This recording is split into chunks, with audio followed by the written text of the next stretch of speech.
Hello, welcome back to my channel. If you are new here, my name is Mina and I make videos every Wednesdays and every Fridays. And today's video is one of my favorite videos to film, and it is my Project Pan update.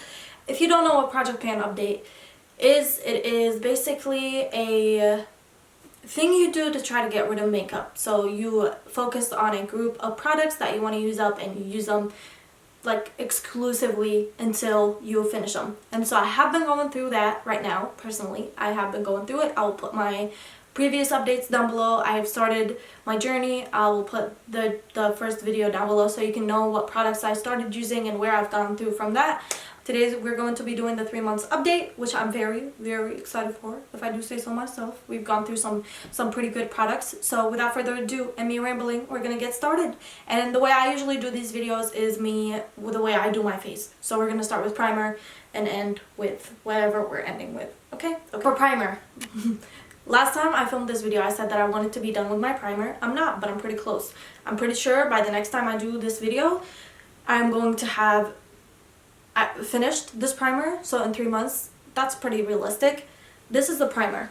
So last time, I believe it was like up to here. This time, it is down to here. There's only, like, I would say, like, maybe 10 uses left in this, maybe-ish. This is the YSL Touche Éclat primer. I will let you know my never-ending spiel about this product. I don't like this. Don't recommend it. It's just a super expensive primer because of the name and because of the packaging. It's a glass packaging, and because of the gold flecks that are in this primer, it doesn't really do much. I don't think it really like blurs my pores or fills them up or makes me look like I'm dying, like I'm just born, a newborn baby, and it doesn't make my makeup stay on any longer. So I don't recommend this. Would not be repurchasing this. Hopefully by the next time I film this video, I will have been done with it, because that is the goal. I have been using this one exclusively, other than videos where I'm doing like something that someone randomly chooses, or like a generator chooses, or a person chooses. That's the only time that I haven't been using any of my Project Pan items, but other than that, that's the only thing I've been using every time I do my makeup, and I'm sick of it and I can't wait to finish it. So foundation. Last time I used this, you guys, I was a little bit above halfway, and now I am down to here. So we have only this little bit left of it. This is the only foundation that I've been using. It is the Tarte Reinforced of the Sea. You can see it is right here. Like, there's a line. I don't know if you can see it. There's a line right there. I do enjoy this foundation, but I would not repurchase it, just because I have so many other foundations that I need to go through and I need to use and I need to finish, that it would not be responsible of me to go repurchase another foundation when I have like 7 other ones that I need to go through. But it is a very lightweight foundation, very watery. It comes in a dropper, which is really cool. That's like one of the things that really got me to buy it. It's really cute colors right here, glass packaging, like matte feel. Really nice. I really like it. If you don't shake it really well, it does tend to look cakey, but otherwise, oh, and if you use too much, it also looks cakey. Otherwise, it's a very nice foundation. It blends really well. It sets really well. It doesn't come off really, not that I've noticed. It usually stays on for a while, and it looks pretty flawless, and it like shows your skin, but not too much. And so it's a medium to high coverage. You could probably build it up to be high coverage, but I recommend wearing it as medium coverage, because that's when it looks best. Very lightweight, very watery, very good consistency, and I really like this. Do not regret buying it, but I would not repurchase just because I want to try other things. For powder, the powder that I have been using trying to finish up is the Becca Hydra Mist Set and Refresh powder. This is how much I have left of it. I think last time I had a little bit more. Hopefully by next time that I use this, if you guys can see the product, hopefully by the next time I do this update, I would have finished it, or have a little bit left, like maybe 4 more uses out of it before I finish it. I think in 3 months it would probably be done. This is an alright powder. It's not my favorite powder. I think the only thing I bought it for was that it felt wet, and now it doesn't anymore, which sucks.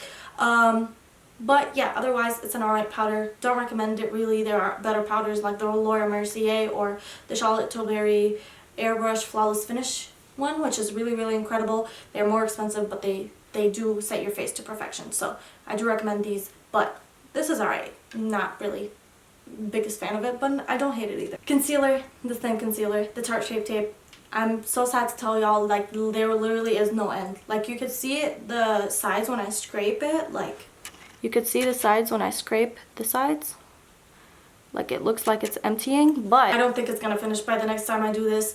There's a lot of product in here, which is good because you're getting so much for your money, but I'm not the biggest fan of this formula. I don't like it. It's very dry and sticks my dry patches under my eyes, it sticks in my fine lines, so I don't really like it. It's a very thick formula. I can't use much of it. That's why I haven't finished it, because I use like one drop, like one little swatch in the inner corner, and that's it. It goes a very long way, so it's very good for how much amount you get for your money, but if you don't like the formula, then it pretty much sucks. So I would not repurchase this, just because there is so many other different brands that I want to try and different concealers that I want to try, so it would be weird for me to repurchase this when I don't really want to. So for bronzer, we have the Kiko Milano bronzer. This is what it looks like now. There's just like a barely tiny dent right here. That's all that's left of it. I don't know if you can use this right here. It looks like it has nothing really. Once I finish this little bit right here, that would have been done with this bronzer. So I think it's not much to say that I will probably finish this by the next time I do this video. I hope so. I hope so. I'm not going to throw this because I broke it last time, and that's why I got rid of so much. But I think if I didn't get rid of it, I would have probably made a decent dent in the size of it, because it was in the shape of a dome. But yeah, I really like this bronzer. It's one of my favorite bronzers. I would probably repurchase it. Or maybe not. Depends. I would repurchase it just because I really like the color of it, and I like the formula of it, and it smells really, really nice, like chocolates and stuff. So I would probably repurchase it because I want to make an order on Kiko anyways. So this is a very, very good, like, affordable bronzer. I feel like blush and highlight and bronzer are one of the hardest things to hit pan on. This is my blush. There's a dent, but there's been a dent in it for a while now, but it's not reaching the end. So this is the blush, the NARS blush in the color Amour. Yeah. I am only finishing this because I need to get done with it, because it's not cruelty free anymore, so I can't really be using it anyways, because I only use cruelty free makeup. So if they weren't not cruelty free, I would have probably kept this, because this is one of like the first blushes that I bought. But I really like this blush. It blends really nicely. It has a lot of pigments, and it came through for the Doja Cat tutorial. I pulled through. It's a very beautiful blush, very beautiful pink. I would keep it if it wasn't not cruelty free. So for the highlight, I'm super excited to let y'all know. Super excited to let y'all know. Y'all ready to see this? I did a feat. Look at this. There's a pan. This is the ColourPop highlight in the color S'il vous plaît, I believe. This is the lightest Stark Wide highlighter that I own. Look at this. Like literally. Pan. I hit pan, and it's a pretty decent sized pan, which is awesome.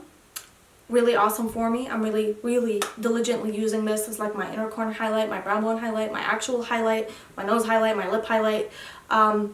So I've been really going through this. Would not repurchase just because it's a Stark ass wet highlighter, and I have better highlighters that I want to use, but this is the only one I want to use up just because I will probably never use it because it's a Stark white highlighter. Don't know what I was thinking. Blame me, not them. Mascara. We are using the Charlotte Tilbury mascara, still going strong. Still has a lot of product in here. This little baby packs a punch. I am not the biggest fan of this mascara. I don't think I would repurchase it just because Charlotte Tilbury has really expensive makeup. And I think I have better choices for mascara than this. This like barely separates my lashes. I don't know if it's small, but also the formula is very clumpy. I don't like clumpy mascaras, and the wand also clumps my lashes together, so I don't like that. So I would not repurchase it, but I am going through it. This is the Legendary Lashes by Charlotte Tilbury. I like the packaging because it has this on it. I don't know if you guys can see, but it has like an eye winking and stuff, and it's really cute, really luxury. But yeah, I didn't pay for it. It came free with a order that I did, so that's why I have it, but would not repurchase. And for the finale, the thing you all came here for, is the ColourPop Yes Please palette, which is what I've been using. Let me get closer so I can show y'all the finesse that I did. I had these three as the pan, but now look, I've hit 3 other more, so this whole row has hit pan. These 2 have hit pan. I'm working on hitting pan on this color right here, this color right here, and this color right here. So you see I made a dent in this one. This one is what I've been using for my lid shade. Haven't really used the gold just because I've been using the other highlight for that, and this I will probably not use, but there's a pretty sized dent in it. This has pretty much no dent in it. This one is what I've also been using as a transition shade along with this one. We now have Hit Pan on 6 shades in this palette, and there's 12 I believe, which means I'm halfway there. So that's awesome. I'm really excited. This is the only palette that I've been using for most of my videos when you see me have on makeup that I'm not doing on screen. It's this palette. Other than today because I was doing another video, so really excited, really happy that I've Hit Pan on this, and I hope by the next time I do this I would have at least Hit Pan on the orange shade right here and the shade right next to it, and maybe this shade right here, which is what I use to set my concealer when I set my eyes. So that is that, and that concludes this video, you guys. That is it. Thank you so much for watching. Let me know down below something you have Hit Pan on recently, and if you have a project pan, what your items are in it or what products you're using to get rid of. Let me know if you agree with any of the opinions I said in this video, or if not, let me know why. And yeah, thank you so much for watching. Always remember to keep your head, heels, and standards high, and to treat people with kindness, and I will see you guys again next week with another video. Lil Sausage is out. Bye, guys.